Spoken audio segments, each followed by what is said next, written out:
Bueno, José Luis, te queremos preguntar primero por tu trayectoria personal, porque no es una trayectoria habitual, ¿no? Porque tú no has estado siempre en el sector inmobiliario, tú hiciste tu carrera profesional Claro. en otro sector porque tu preparación, eres ingeniero, ¿no? Sí. Y estoy trabajando en Bengoa. Cuéntanos un poquito, bueno, ¿cómo decidiste hacerte ingeniero? Y más, no sé si venía por antecedentes familiares de tu familia o...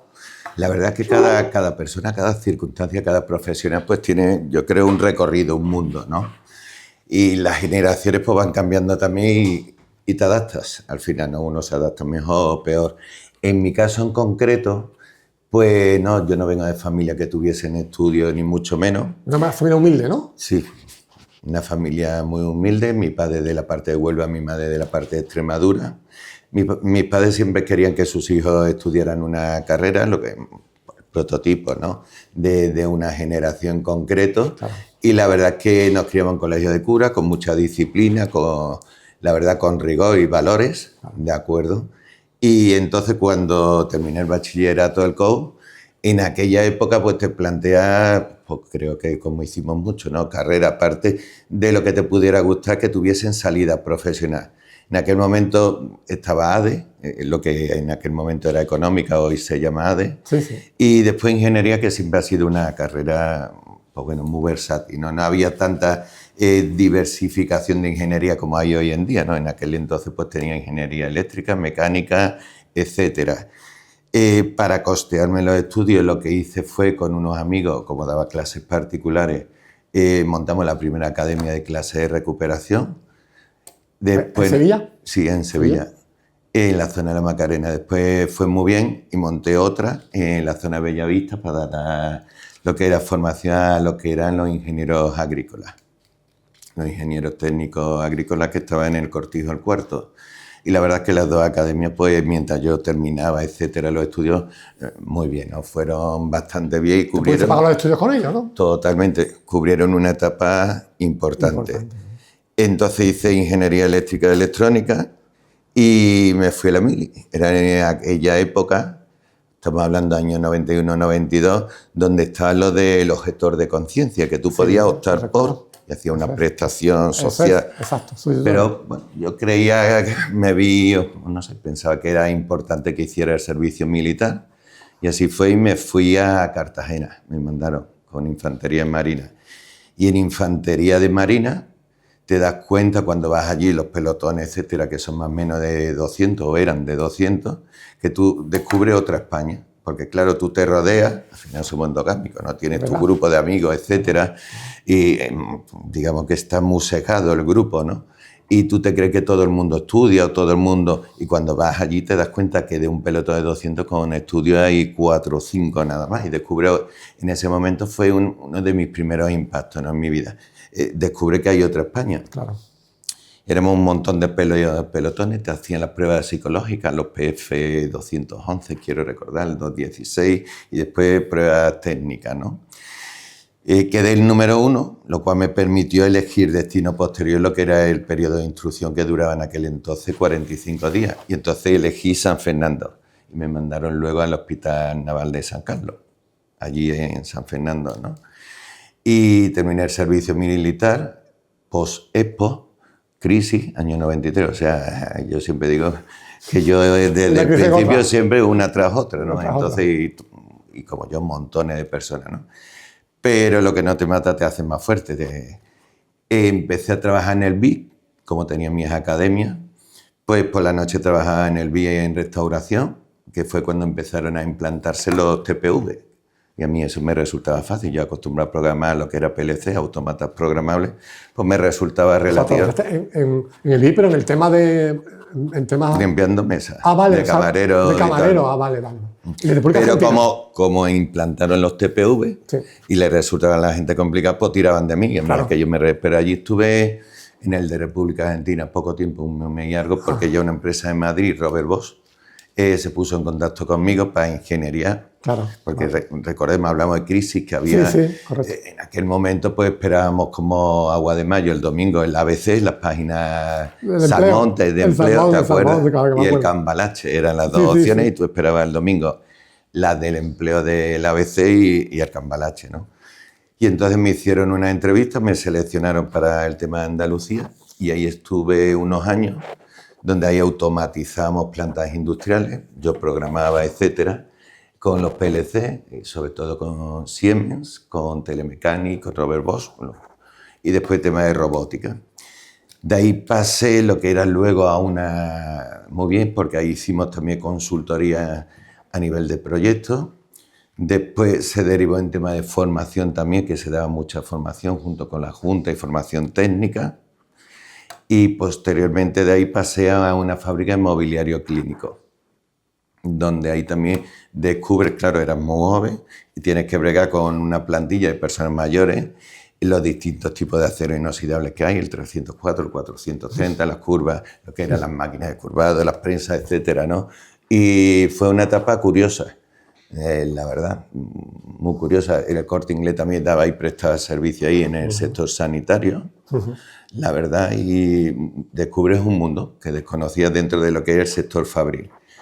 Y de ahí pasé luego al tema químico hasta el año 2000, que Abengoa me ficha, me entré en el sector de telecomunicaciones, en una filial suya, vamos, dentro de sus sociedades que tenía varias líneas de negocios, ¿no?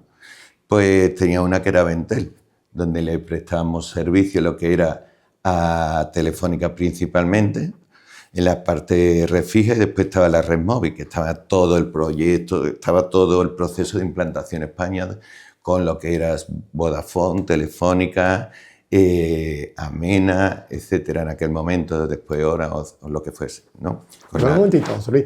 Antes de pasar a que me encuentro la Abengoa, me has hablado de la mili, es que te quería preguntar por la mili.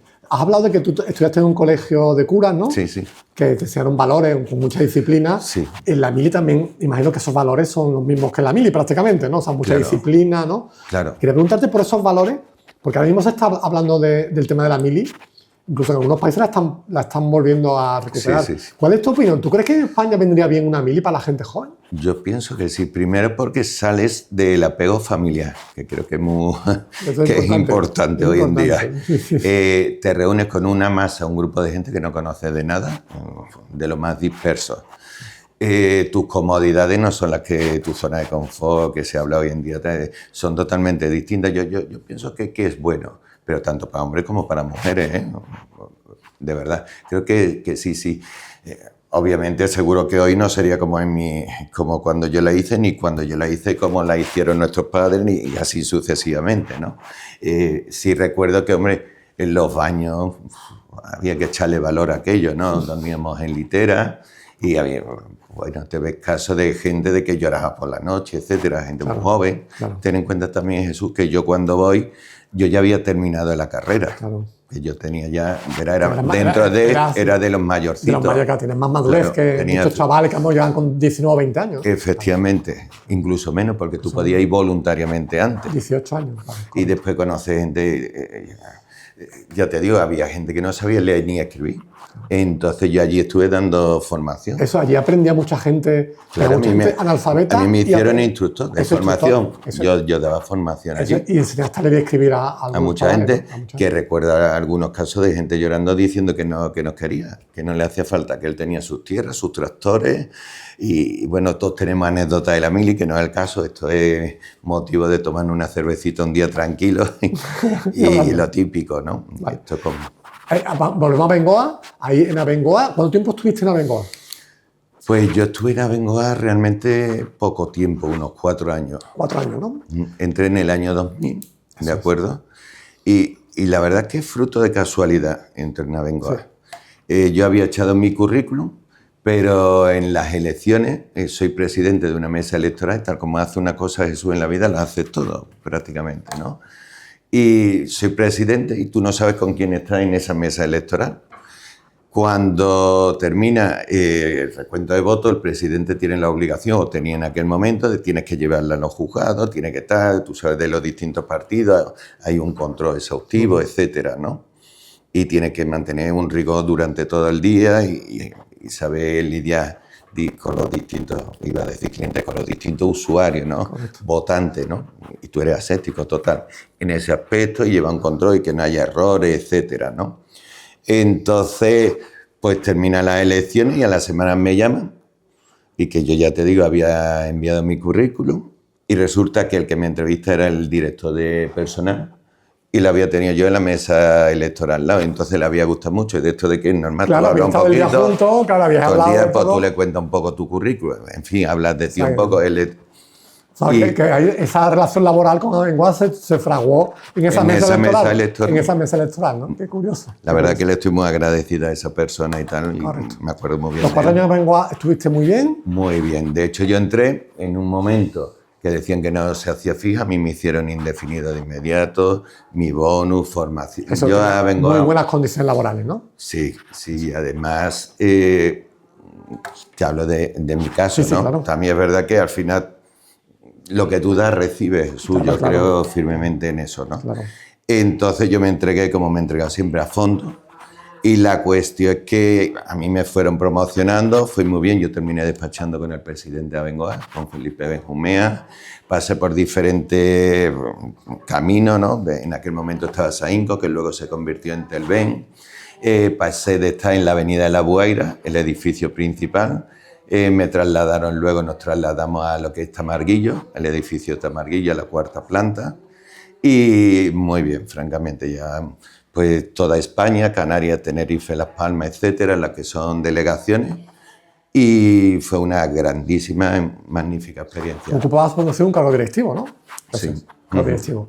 ¿Y qué es lo que te hace renunciar a esa seguridad? Pues mira, imagino que tus padres, cuando tú les dijiste que dejaba Abengoa... Sí, pero todo viene sí. porque nosotros montamos lo que es, desarrollamos un software. Sí. De acuerdo, yo allí desarrollé una aplicación, se llamaba GEMA, Gestión de Equipo a Medida 20, que le suponía. Y pusimos en marcha, Jesús, lo que eran los proyectos 6 Sigma.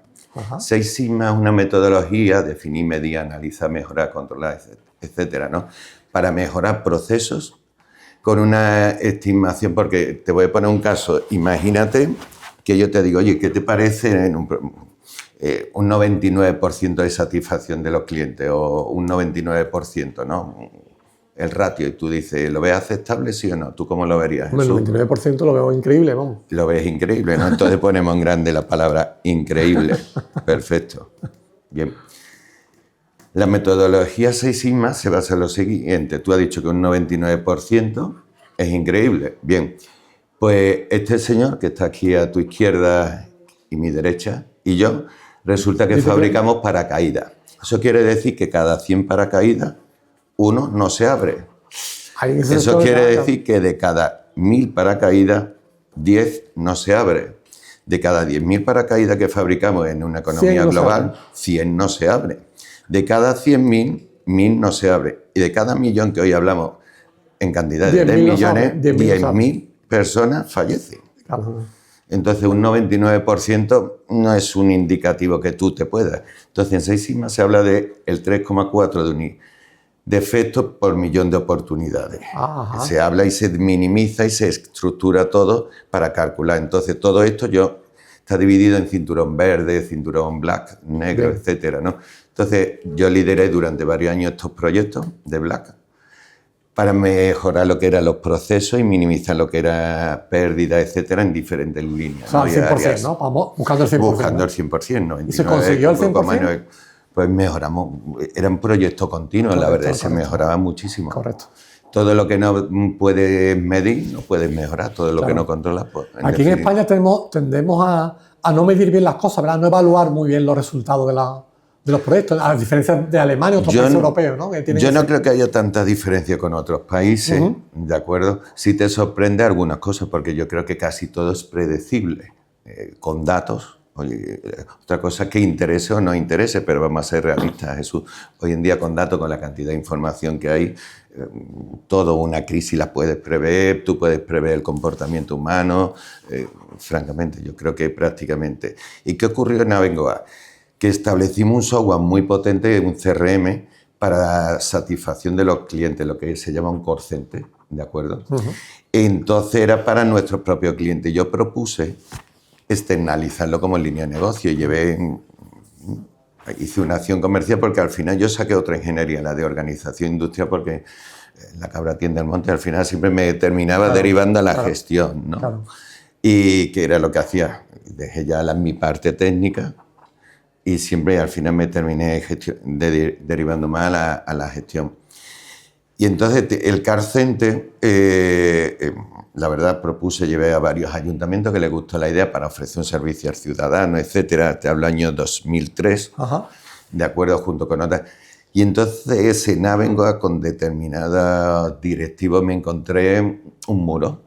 Recuerdo una frase de uno en concreto que me dijo que estaba muy tranquilo en su sillón y que no le... La zona de confort. Y ni que yo fuera heredad Abengoa, ¿no?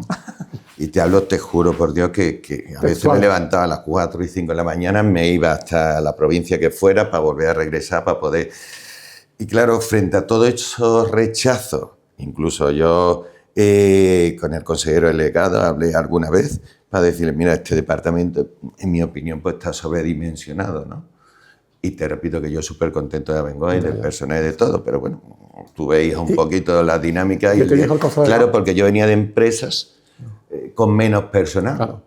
Claro, Abengoa era un monstruo en aquel entonces, claro. Te hablo de 18.000 y pico de trabajadores, empleados, presencia en todos los continentes, claro.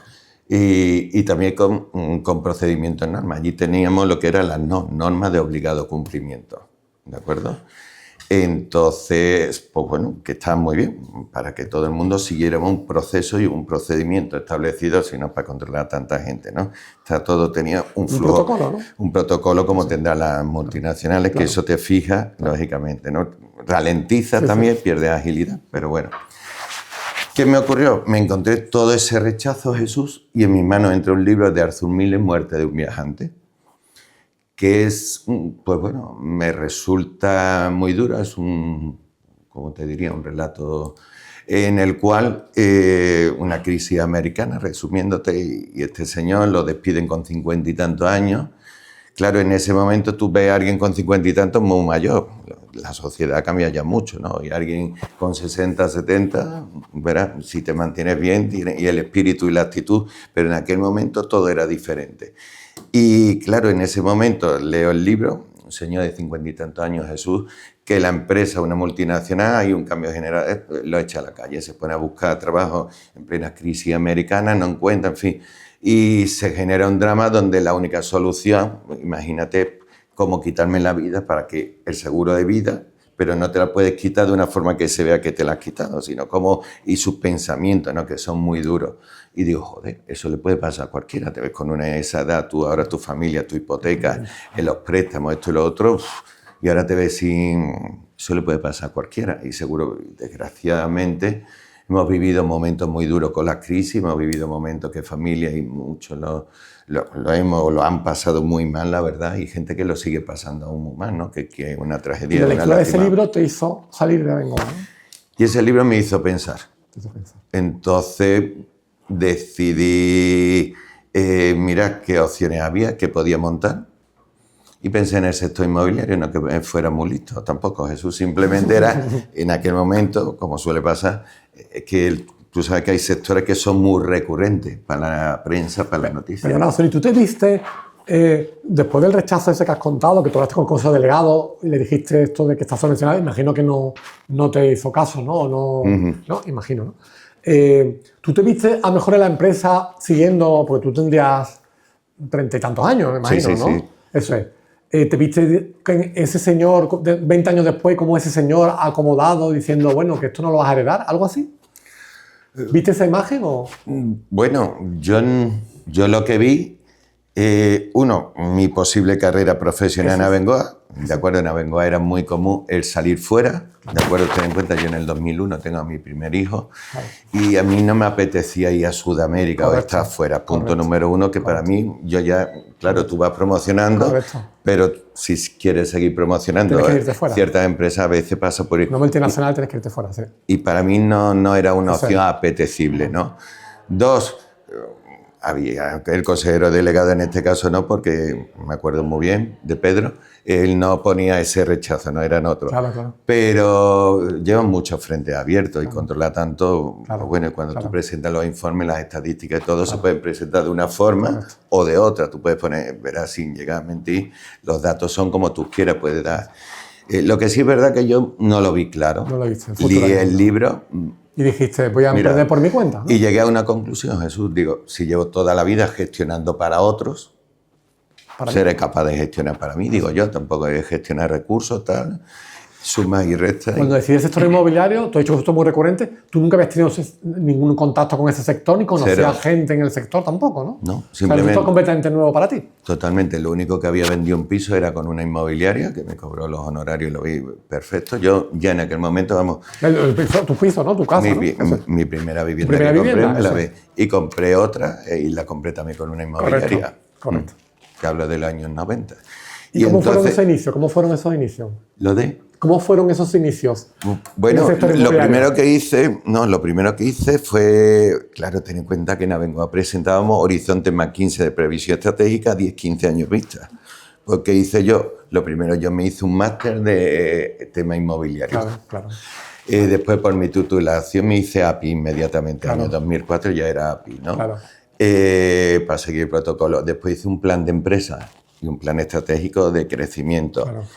Lo bueno que yo le vi al sector inmobiliario, Jesús, y le sigo viendo, es que no tiene límite. El único límite es tu incompetencia. Es decir, tú puedes llegar a donde tú quieras llegar y según ponga el foco. Esa es la realidad, como casi todos los negocios, creo yo, ¿eh? Como que tiene una tienda, imagínate, de comestible en el barrio y llega a montar la cadena, pues no sé, X, ¿no? De supermercado. O tiene una tienda de ropa en el barrio y ya monta una multinacional de ropa. Pues igual, límite depende de cada uno. Capacidad de trabajo, tener un poco de suerte, etcétera, ¿no? Entonces yo me hice mi plan estratégico y lo que me ocurrió cuando presento mi dimisión, que no se lo esperaban en Abengoa, que yo a presentarla, pues tú sabes, te vas sin finiquito ni nada. Yo siempre me he ido. ¿Te fuiste sin dinero? Yo jamás he cobrado un finiquito. Yo siempre he pasado, he cambiado. Correcto. Porque te has ido tú, claro, no te han echado. Claro. Y te dijeron, quédate, ¿no? Imagino. Claro que no entendía. Que por qué te ibas, claro, con lo bien que iba. Y yo le dije que si querías ganar más dinero, imagino que te dirías, ¿no? No, que yo no me he quejado del dinero. Vale. Jesús, yo lo ganaba muy bien, tenía mi bono, y entonces no, que no era cuestión económica. Vale. Yo estaba, la Digo, verdad... por buscar alguna explicación a tu marcha, ¿no? No había una motivación, digamos, una justificación de que... Desde fuera. No. Tenía buenos compañeros, que no había una... Simplemente que llega un momento que cubres un ciclo, es como cuando el amor se va, ¿no? Pues estoy igual en una pareja y dices, oye, se ha apagado. Pues mira, yo qué sé, llega un momento que tú ves que cubres un ciclo... Un divorcio amistoso. Y bien, con la empresa bien, todo bien. Y entonces se lo trasladó a mis padres. Lógicamente fue un choque. Normal, mi padre se había llevado toda la vida en la misma empresa. Y claro, Abengoa, en aquel entonces, imagínate, Abengoa era una empresa líder, cotizaba en bolsa, compramos la cuarta biocarburante de Estados Unidos, de acuerdo, en aquel momento, y se cotizaba también allí en el Nasdaq, etcétera. No, Abengoa era un monstruo de empresa, la verdad. Entonces mis padres no entendían porque, lógicamente, como padre tú quieres lo mejor para tus hijos y tú ves que tu hijo, pues, en la multinacional que está ahí, ¿cómo le va? Se va a jubilar allí. Claro, y tus padres, tú les dijiste, bueno, es que me voy a dedicar a vender pisos, ¿no? O algo así, ¿no?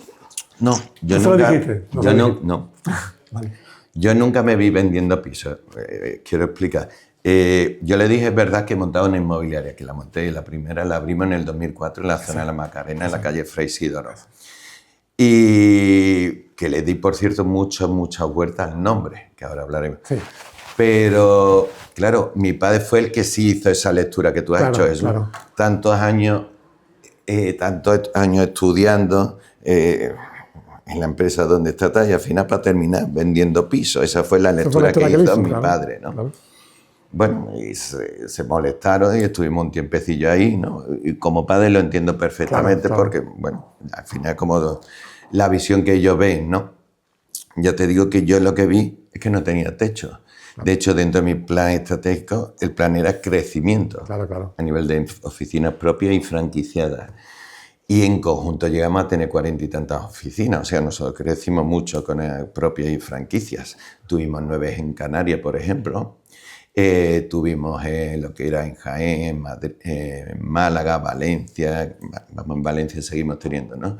En Cádiz, muchos sitios hemos tenido. Tus padres viven, ¿no? Sí, gracias a Dios, los dos. Sí, imagino que ahora ya... Así lo ven distinto. Ya dirán, oye, pues, ahora lo entiendes, ¿no? Digo, bueno, sí, totalmente. Y coño, hiciste bien, ¿no? Tienes razón. Sí, hombre, sí, ten en cuenta que en todo este recorrer, yo a mis hermanas las tuve contratadas, a las dos. A la chica ya monté una agencia de viajes, Vive Ocio, Viajes y Eventos, tal, que estaba al frente, y mi otra hermana, pues también ha trabajado conmigo en diferentes periodos, ¿no? Entonces, pues bueno... O sea, que has ayudado mucho a tu familia. Claro. Con la empresa. Claro. Y los comienzos, pues fueron duros, porque tienes que tener en cuenta, Jesús, de que yo no venía del sector. Claro. Era un paracaidista. Claro, entonces, aunque tú te hagas un máster, un curso, una cosa es la teoría, y esto es cuando te tira a la calle a la práctica. Y yo no era comercial, entiéndeme, y hay comerciales magníficos. Y claro, en plena 2004, los primeros meses, te digo que no vendí nada, donde la gente despachaba, como se dice, de acuerdo de aquella época, yo no vendía. Venían a felicitarme los clientes por el buen servicio que se le había dado, las explicaciones, daba casi clases magistrales, ¿no? De qué era el ITP, qué tal, claro. Cómo era el análisis financiero, claro. Pero de nada te sirve, Jesús, si no tengo luego la propiedad que te gusta o no sé venderte la propiedad. Correcto. Francamente, te habré dado una clase magistral. O sea, que los primeros meses fueron duros, ¿no? Los primeros meses muy duros, hasta que contraté a otra persona. Y menos mal que dentro del plan tenía un colchón, si no, no hubiera... No hubieras podido continuar, ¿no? Claro. Y contraté a una persona que sí tenía experiencia, donde me enseñó, era flojillo, ¿eh? Pero sí me enseñó que al cliente al final lo tienes que ayudar a ver, ¿no? Hay que dar un pequeño empujón, como todo, porque es lo que se llama el momento de la verdad, ¿no? Es como cuando tú vas, imagínate, has hecho un buen mes y tienes una prima y quieres comprarte un reloj y está en la relojería, o viendo una camisa que te gusta, eso, ¿y qué ocurre? ¿Esta me la compro o no me la compro? Hay el yin, el yang, que te dice por un lado, cómpratela que te lo merece, que pasa. Y el yang que te dice, sí, pero tiene otros gastos, tus hijos, esto, te viene a la universidad y tal cual, ¿no? Tienes ahí el yin, el yang, ¿no? Entonces, pues claro, frente a todas esas situaciones, este hombre me dio una lección importantísima, de que en ese momento que el cliente está, hay que saberlo orientar y empujar. ¿De acuerdo? Darle para que dé el salto al momento de la verdad. ¿Y cómo se consigue eso? ¿Se puede decir? Bueno, eso, uno... ¿Para que dé el salto al cliente? Verá... Por eso es más fácil, ¿no? No, verá. Primero siempre la verdad por delante. Si vas con la verdad... Eso es importante. De verdad, para mí es una máxima, independientemente que luego tú sabes que puede ocurrir de todo, claro. Pero yendo con la verdad por delante, claro. Ni me tengo que acordar de las mentiras y tal... Y después otra cosa que yendo con la verdad, luego la vida, claro. Es la que es, ¿no? ¿Que cómo se hace? Bueno, esto es como te voy a poner un caso que ocurre, ¿no? Imagínate que Rubén, que lo tenemos aquí, viene con su novia y les enseñas una vivienda, ¿no? Bueno, les enseñas varias viviendas y llega y dice, oye, pues esta nos gusta, tal cual, lleva a la oficina, le calcula el ratio, la cuota, porque tú le haces una cualificación, ¿no? Es decir, para que veamos si tú puedes pagarla, no puedes, no te vas a meter en algo embarcado. Correcto. Y dice que sí, y le explica el procedimiento, cómo se compra una vivienda. Tú le explicas el procedimiento de compra a través de un contrato de arras que viene regulado en el Código Civil, etcétera, ¿no? Y ahora le explica que hay que dar una señal. Primero, si va a hacer una oferta, se hace una preseñal, luego una señal, que suele ser el 10% más o menos del valor, etcétera. Correcto. Y te dice, de repente, hombre, no pensaba yo que fuera a ser tan rápido que tuviéramos tal. Y tú le dices, pero si lleváis 6 meses viendo viviendas, en algún momento eso es lo que se llama el momento de la verdad. ¿Qué ocurre cuando tú me dices cómo se hace? Pues igual que en tu negocio, en vuestros medios, igual que en todos, tú tienes que tener previstas objeciones. Te he dicho, el comportamiento humano es predecible y tienes que entenderlo, ¿no? Es como cuando alguien pone en venta una propiedad donde ha fallecido el marido o la mujer, ¿no? Pues claro, es usufructuario el 50%, el otro 50%, a criar a los hijos. Ese momento es duro para ella, tú ya lo sabes. Claro. Y sobre todo cuando tienes ya más de 6.000 operaciones como llevo yo acumuladas. Tú prevés el comportamiento humano, de verdad, en mi negocio. Claro, mucho es predecible y siempre partiendo de la premisa, repito, y no es por decirlo, pero que la inmensa mayoría que nos dedicamos a estos sectores, lo que hacemos es ayudar. No solo en la compraventa, sino que tenemos más líneas de negocio, pero en todo el proceso, francamente, ¿no? Entonces, ahí es donde está el empujón realmente, haciéndole ver, pues decirle, si llevas 6 meses, en la realidad, y además el inmueble que te ha gustado, hoy está, y mañana puede que no, francamente, porque hay gente es verlo como una oportunidad, ¿no? Claro, y en algún momento te lo puedes permitir y tal, verás. No tienes que buscar más. Claro. ¿No? Entonces, eso son como las objeciones. ¿Son más indecisos los hombres que las mujeres para la hora de comprar una vivienda? Muy buena pregunta. Muy buena pregunta. Depende. España es muy plural. Entonces, por eso depende en nuestra zona, en nuestra región. Por regla general, exceptuando Málaga, porque en Málaga ten en cuenta que cuando los datos se dan en la prensa y dicen, por ejemplo, en Andalucía ha crecido el nivel de inversores extranjeros que han comprado, Jesús, ¿no? Estamos en el 11,2. Eso no es real. En Andalucía. Te explico. Dime tú en Jaén, porque los datos, te repito, están ahí, te meten en el INE, Instituto Nacional Estadístico. En Sevilla hablamos del 1,7, el índice de inversores extranjeros que tenemos como vivienda, ¿no? Entonces ahora Málaga es un cañón. En Málaga puede estar en torno al 30 y algo, quiero recordar. Entonces, claro, siendo un promedio, el promedio saca el 11,2, sí, pero tú quitas Málaga y si llegamos al 3% entre todo el resto de provincias, mucho es. Entonces, a lo que tú me preguntabas, pues hombre, te digo, Jesús, por regla general, en general, el hombre es el que lleva la voz cantante, ¿de acuerdo? Si bien va cambiando con las generaciones nuevas, también te digo, lleva la voz cantante, pero la toma de decisión casi siempre es la mujer. Es la que puede frenar por ejemplo, ¿no? Frenar a la mujer. O frenar o decir claro, suele, claro. Claro, porque cuando surgen dudas, ¿no? Cuando surgen dudas, ¿quién es el que resuelve esa duda de los dos? ¿El hombre o la mujer, no? El hombre, digamos, el que suele ser más participativo, activo, hablando, pero yo creo que la mujer tiene, sinceramente, por mi experiencia, un gran peso. Tiene el mando, ¿no? Sí, quizás, ¿no? Por regla general, sí. Tiene gran peso, tanto a la hora de si tienen que vender como a la hora de si tienen que comprar. Y de todas formas es que la mujer, mi opinión, por mi experiencia, por todo, ¿no? Es un ser magnífico, la verdad que es un ser...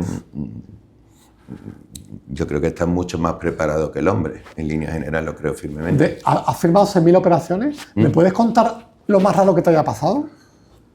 Lo más extravagante, lo más que tú dices, bueno, esto es increíble, ¿cómo me ha podido pasar esto? Bueno, en 6.000 operaciones alguna habrá salido... No, hay muchos casos. A veces con el equipo decimos, deberíamos haber escrito que te diría como de anécdotas, ¿no? Eso es. Pero más que contarte anécdotas en sí, te voy a contar, por si esto sale, cosas que esto, por la experiencia en aquel momento que no tuve, que hoy no me pasaría desde luego, pero que lo tengo ahí con dolor, ¿no? Por ejemplo, verte una casa que te la quieren poner en venta, ¿de acuerdo? Aquí en el centro de Sevilla, 2 hijos y una señora mayor, los hijos... No eran chiquillos, vamos, los hijos podían tener 50 y tantos años, pero se les veía perjudicados. Y a la señora mayor, que era la madre, la tenían en el sofá, la casa llena de mierda, la trataban fatal. Yo decidí no coger esa casa para venderla, pero si volviese atrás yo hubiera llamado a Asuntos Sociales hoy, llamo a Asuntos Sociales y tal, porque te digo que como trataban a esa mujer, a esa señora, muy duro, Jesús.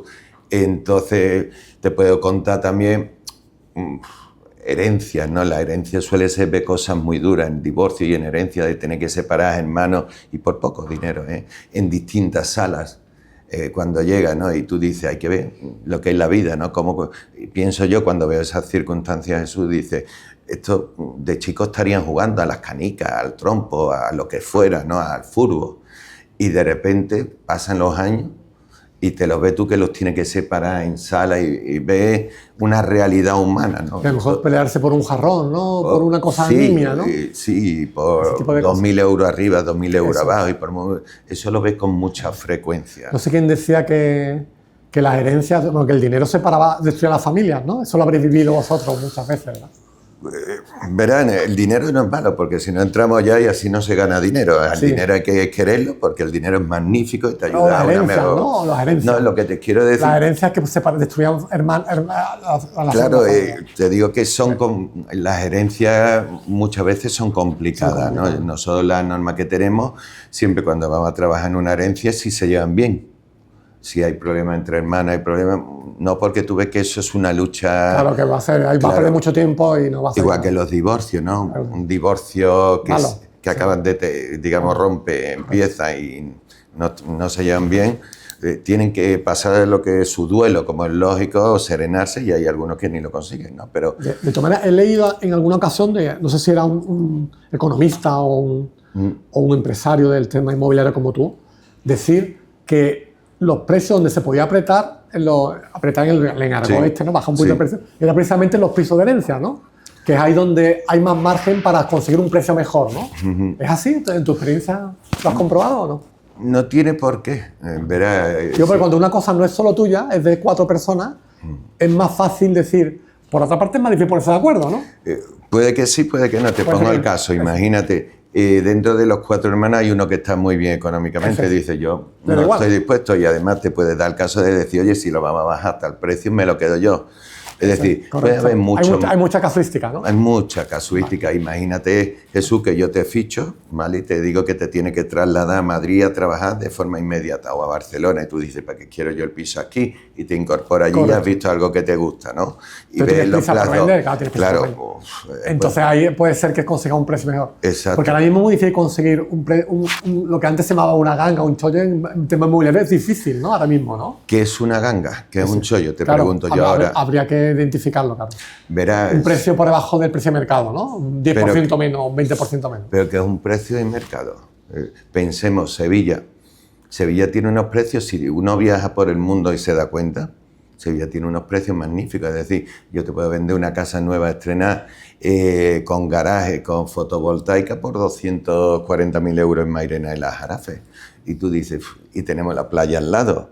Tú te vas a, ¿qué te digo yo? A Dublín, por ejemplo, y tú miras los precios allí, en Dublín, que por cierto allí el sol no sale nunca, hasta hace poco otra vez. En Dublín o en Madrid, ¿no? No hay que ir tan lejos. Claro, ¿no? Y luego iba a ir a Madrid, pero es que Dublín supera a Madrid. Y Madrid hablamos de una gran ciudad, impresionante, ¿no? Correcto. Entonces tú dices, oye, que este va aquí en torno a 2.500, 3.000 euros el metro, 3.000 y pico, que puedes encontrar cositas muy buenas.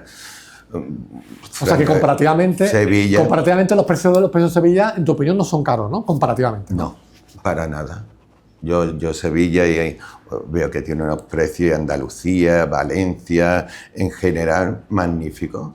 Otra cosa es que va a la parte de Málaga y depende de qué parte de Málaga, ¿no? Pero he dicho que Málaga... De todas maneras, no paran de subir, ¿no? Esto llevamos con una subida de no sé cuántos, 5 o 6 años consecutivos, ¿no? Sí, pero como todo, la economía es cíclica. Sube el café, sube la cerveza, sube el piso. Lo que pasa es que el piso el inmueble es muy recurrente en todo, ¿no? Y después, como se ha metido también durante muchos años la conversión en apartamentos turísticos, que eso nos ha hecho un bien. De acuerdo, pues muchas viviendas que se han convertido en AT, bueno, ya la norma se ha regulado mucho más, etcétera, ¿no? Pero eso no ha hecho un bien a la sociedad a nivel de los alquileres tradicionales. No, que no ha hecho bien, ¿no? No ha hecho bien. Porque han encarecido mucho los alquileres, ¿no? Claro, efectivamente, y menos... ¿En los alquileres sí estamos todavía quizá un poco altos o también son baratos los alquileres? Sería comparado con otros sitios. Mira, te puedo decir que hay ciudades donde ya lo que se alquila no es la habitación, se alquila la cama. Ponen literas de 2, 3 y tú por 450 lo que pagas es la cama y comparte con 2 personas o una persona. ¿Eso dónde pasa? ¿En Madrid pasa eso? Eso pasa, por ejemplo, en Barcelona. En Barcelona, madre mía. En Madrid supongo que también, pero que si pasa allí llegará aquí. Y si pasa, verás, esto es... Yo recuerdo, yo tengo designación americana también como realtor. Y voy mucho a Estados Unidos en plena crisis cuando tomé la decisión de viajar para allá para ver cómo lo hacen los americanos, me saqué la titulación, etcétera, ¿no? Y recuerdo Miami, año 2011, 2012, en lo que es un pet house, allí enseñándome para vender. Y era una maravilla y allí los precios eran y siguen siendo, ¿verdad? Y aquello es un mercado constante y continuo, muy desarrollado, evolucionado en el sector de real estate, ¿no? La industria inmobiliaria, como le llaman ellos, y le llamamos ya aquí también, ¿no? Entonces, de ellos la verdad es que aprendí mucho, francamente. Fue cuando me traje la idea, contraté una directora de marketing y después desarrollamos la primera a nivel nacional, invertí un montón en redes sociales, llegamos a alcanzar y tuvimos ahí varios premios, etcétera, en redes sociales. En aquel momento, ¿no? Fue una de las grandes apuestas también, bien, la verdad es que Bien. Con lo cual, tu respuesta sí veo que hay desarrollo. Hay todavía, los precios, en mi opinión, van a seguir subiendo. Bueno, y para que los precios se frenaran o no subieran, por lo menos, ¿qué tiene que pasar, en tu opinión? Construir más viviendas, supongo, ¿no? Liberar suelo, quitar trabas, ¿no?, a los inversores también, claro, ¿no? A los que quieren construir, ¿no? Claro. Porque ahora mismo construir en España no es fácil, ¿no? Bueno, fácil es, entre comillas, construir. Digo por el tema burocrático, ¿no? Depende de los municipios. La falta de suelo, y luego las administraciones. Hay sitios donde hay más suelo, hay sitios donde menos. Muchos ayuntamientos están liberando suelo, también están poniendo suelo en carga. Claro, esto es como todo, esto es como un almacén. Jesús, tú tienes un almacén y también cuando tú liberas suelos tienes unos ingresos.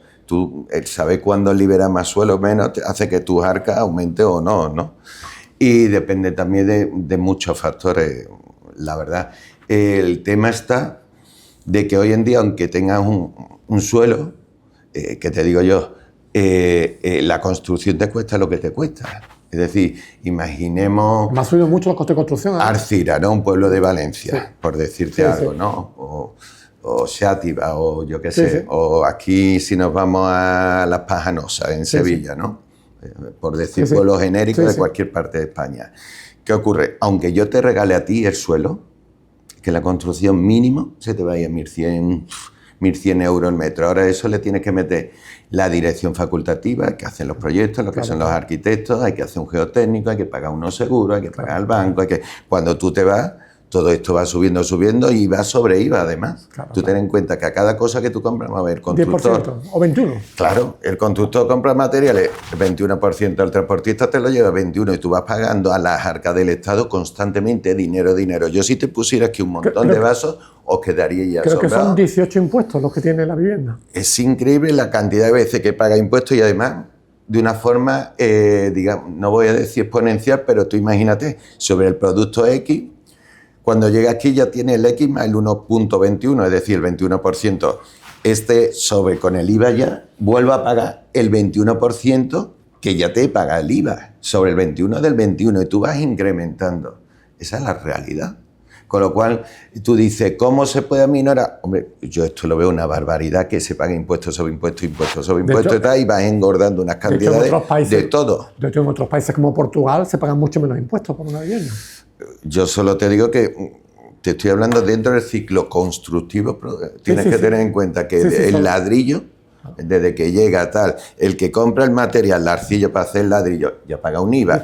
Llega tal, está pagando IVA con la luz, con todo tal, sale el ladrillo, se lo compra la comercializadora, paga un IVA. Puede decir entonces que transportista paga un IVA. Esta cantidad de impuestos encarece mucho la vivienda en España, ¿no? Es lo que claro, lo que ocurre, Jesús, es lo que te digo. Si pusiéramos aquí vasos y vamos echando monedas, te quedaría de verdad.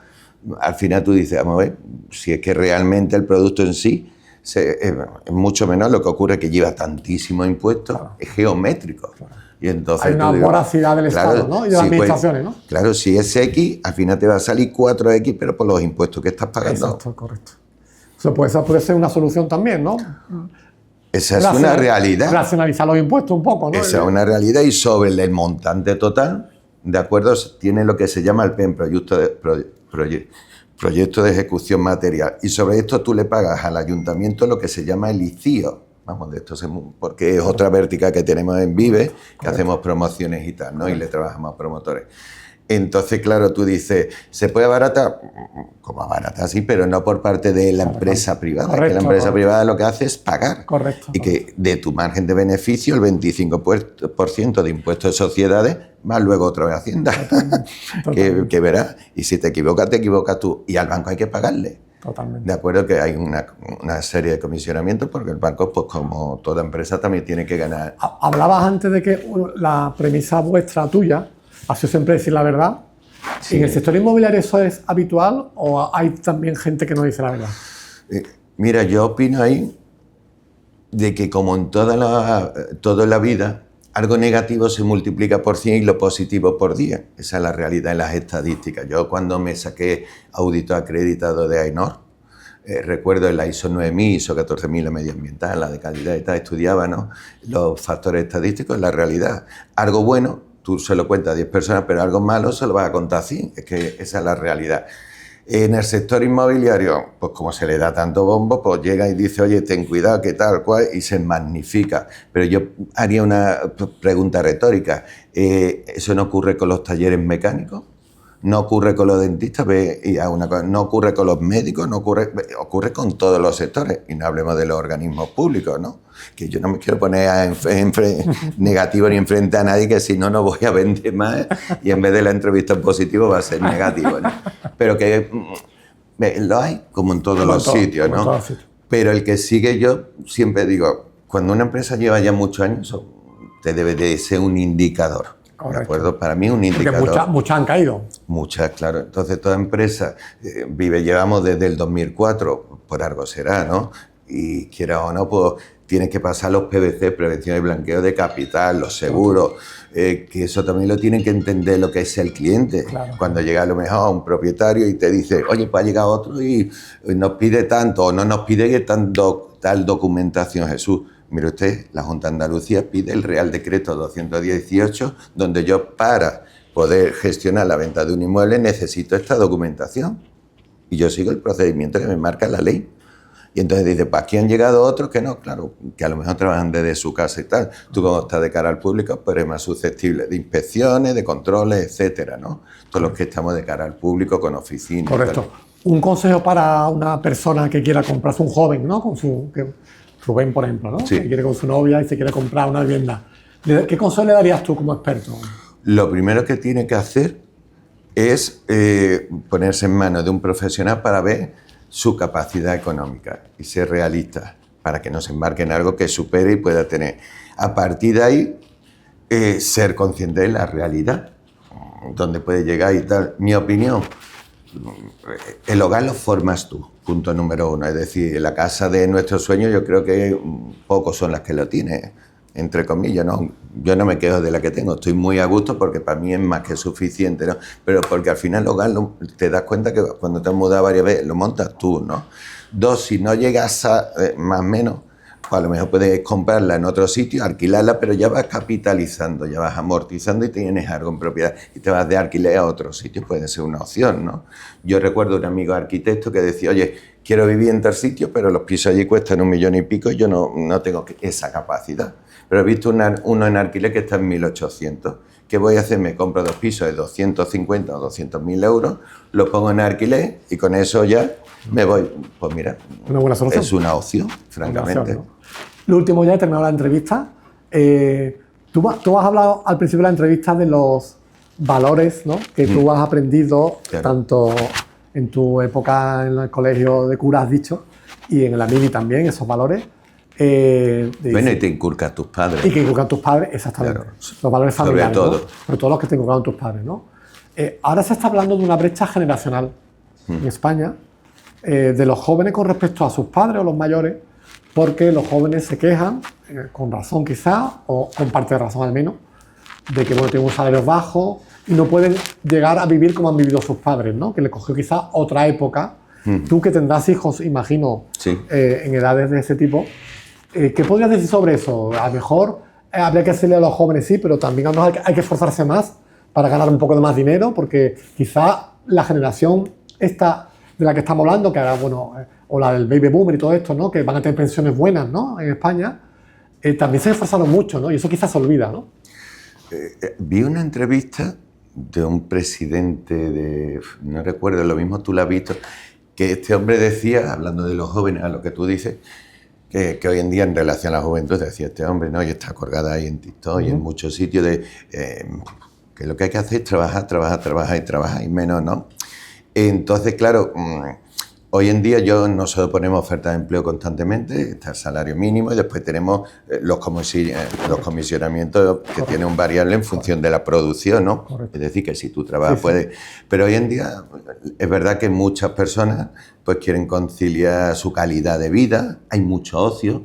Yo creo que a la sociedad se le acostumbra mucho al ocio y claro, pues son... Bueno, es un reflejo, ¿no? También hay muchas teorías en esto, que tú sabes que una sociedad crece cuando viene de una crisis. En momentos de bonanza esa sociedad es débil, la que viene. Eso está más que demostrado. Esa es la realidad, ¿no? Sí. Nosotros, ¿qué ocurre? Como ya te digo, desde el principio nacimos y ha sido crisis tras crisis. En 2004 no sabíamos. Cuando empezamos a vender, empezamos a crecer. Cuando llegamos a 40 y tantas oficinas con la franquicia, llega la crisis de tal. Ahora hay que reestructurar. Yo me apunté a unos grupos empresariales que nos levantábamos a las 6:30 de la mañana, todos los días estábamos en esto, ¿no?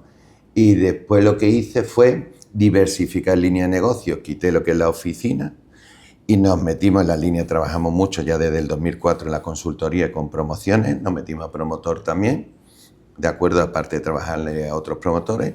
Y después la otra línea que es la de Realty Consulting, que como tú sabes también ahí nos han dado un premio hace 2 años a nivel nacional. Y ahí pues te puedo decir de que, bueno, hace poco hemos vendido en Sevilla un edificio de casi 14.000 metros cuadrados para el desarrollo de un hotel de 200 y pico habitaciones.